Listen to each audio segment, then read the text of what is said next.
speaking of the free agents of it all and the hot stove that we are entering into for the baseball season, the Red Sox are the talk of the town. Which they're not the talk of the town when the teams are playing games and you have standings and the postseason and all that, but they're the talk of the town now because they are apparently spending big this winter. Obviously, they need to, but I think all of us as Red Sox fans and people monitoring these situations are saying, like, we'll believe it when we see it. Okay. Sam Kennedy talks about spending big and needing to win 90 to 95 games. And that's just a step up from what they were saying of like, hey, we want to put out a competitive baseball team. Like, the Red Sox fans are done with that shit. They're done with it. They were done with it last year. And now they do have that luxury. They have got prospects. They've got guys who are going to be hot prospects in AAA this year. They have guys who are prospects who are going to play in the majors this year. It's a great position to be in. And they have some good young players who aren't even ARB eligible yet. They've got pieces here. But the name that everyone's talking about, it doesn't necessarily fill their needs, but would absolutely fill needs, is Juan Soto. Juan Soto has narrowed it down to 4 teams, allegedly. The Yankees, the Mets, the Blue Jays, and your Boston Red Sox. He also wants to make this decision before winter meetings. That's nice and refreshing. That's what we used to get in the MLB hot stove. We have not gotten it the last few years, but he wants to make it before the winter meetings. That's December 9th, folks. That is 2 weeks from today. Those meetings start. In 2 weeks, we could be having a deal with Juan Soto coming to play for the Red Sox. It is going to cost a lot of money.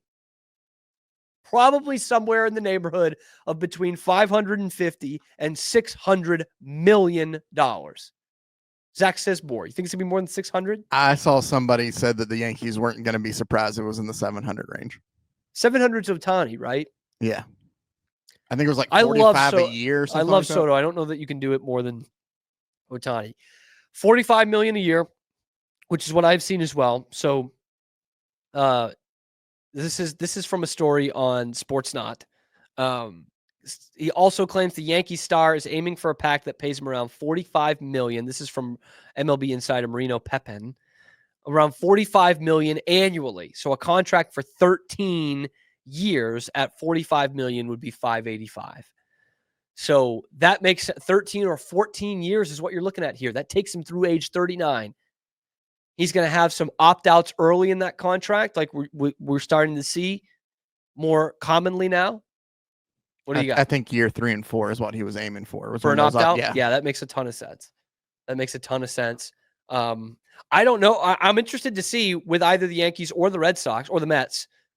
I guess the Blue Jays too. But the Blue Jays thing is a weird thing. But these are all like tax hellholes. And so we saw with that Ohtani contract how much of it was backloaded because of the tax implications. I wonder if that'll happen for a place like Massachusetts or New York or, Canada is pretty bad too. How that plays out. But 14 years at $600 million is what you could be seeing for Juan Soto, a guy who's at age 26, just about to be entering into his prime. And he's had some pretty good years already. Some years that guys would kill to have in their prime. Juan Soto has already had. So, he's not the right-handed power hitter. He's not the middle infielder. He's not the starting pitcher. But he is Juan Soto. He is one of the best, most gifted hitters in all of baseball. And you saw it up close and personal in the AL East last year. This feels as real as it has since JD Martinez, I think would be the last one. That was a big free agent that the Red Sox had said, like, this is the guy we want to go out and get. And they went out and got. Oh, I'm still bummed that the Yankees got Stanton that year, but I think it worked out pretty well for the Red Sox. Although Stanton's still doing pretty good things for the Yankees. JD had some great years and won the World Series with the Red Sox. Yeah, the Yankees still haven't been able to do that yet. They've not been able to do that. Can I get a fact check on that? Yankees did not win the World Series. Oh yeah, 1 second. Nope, Dodgers did. Oh, gotcha. Yeah. Yankees did not win the World Series. Oh, gotcha. Toronto is the interesting one here. Obviously, this is like the ugly duckling of it. Not that Toronto doesn't have any money, but you're playing with the wolves here. And Toronto, the weird reports out of it are like, if they don't get Soto, which is likely, that they might even be shopping Vlad after that, which we've heard a little bit of in the past. But this is like a real boomer bust for Toronto, and it's a big time risk because I don't think so. But that shows that they'll put all the eggs in that. That's fine. It doesn't make sense to me in that aspect. Not to say that I guess Toronto doesn't warrant interest from free agents, but this is the worst team in the AL East. That's removed from if they don't not get going Soto, in the right direction. Yeah, if they don't get Soto and the plan is to shop Vlad, then that is, I think, the end of that window in Toronto. Yes, because Bichette didn't turn out how you thought, or he's still a solid player, but he's not the all-star you thought he was going to be. The other pieces, other young pieces you thought were going to come together, they haven't. Kevin Biggio, so yeah, nothing. We were just going to be everybody. We were the everybody's kids was going to play on our team, and we were going to win the championship that way. But I don't think it would be like Creed too. But this Soto, that's the thing I don't get too. Paying a man $700 million. Well, that's the thing, is they're just talking about signing his son whenever he's able to play. But like, what is a $700 million Juan Soto deal going to do to help out Toronto? You know what it reeks of, actually? Like, in terms of the timeline, the money, the player they're going after. 2001, Alex Rodriguez going to the Texas Rangers. Yeah. Like, the Rangers were coming off a good stretch. They had been to the playoffs a couple of times, but Juan Gone was gone. Pudge wasn't on the way out or anything, but was gone the next year. You had some guys coming up in the future, but it was kind of far away. Like, that was the end of it, and it just didn't work out, and you trade him 2-3 years into the thing. 3 years. I think that's kind of right on the nose. Then we have discussions later about Juan Soto's career of, well, hey, remember those 4 years in Toronto where they were the fourth team in the AL East? All right, but he won an MVP one of those years. So, like, what is that going to do? Oh my gosh, it feels exactly like that. Come to the big boys, Juan. Come to the team that did not make the postseason last year, but can give you a lot of money. Not Toronto. The other team that didn't make the postseason last year and can give you a ton of money. This would be a landmark signing for the Red Sox in terms of like this era, good or bad. I mean, it could completely flop, like that's happened, or they just can't get anything around them. But this Red Sox team, it feels serious, and now they're throwing their hats into all the rings, not just showing interest, but having meetings. They had a meeting with Soto. They're now apparently in on Sasaki. I saw Corbin Burns. Yeah, my man Carabas put out this tweet that I think is the perfect encapsulation of it, because he said, "My brain is broken. The Red Sox reports are almost too positive. They want 2 of Corbin Burns, Max Fried, and Blake Snell. Dude, they're one of the 4 teams who are actually in on Soto. And then there's Sasaki.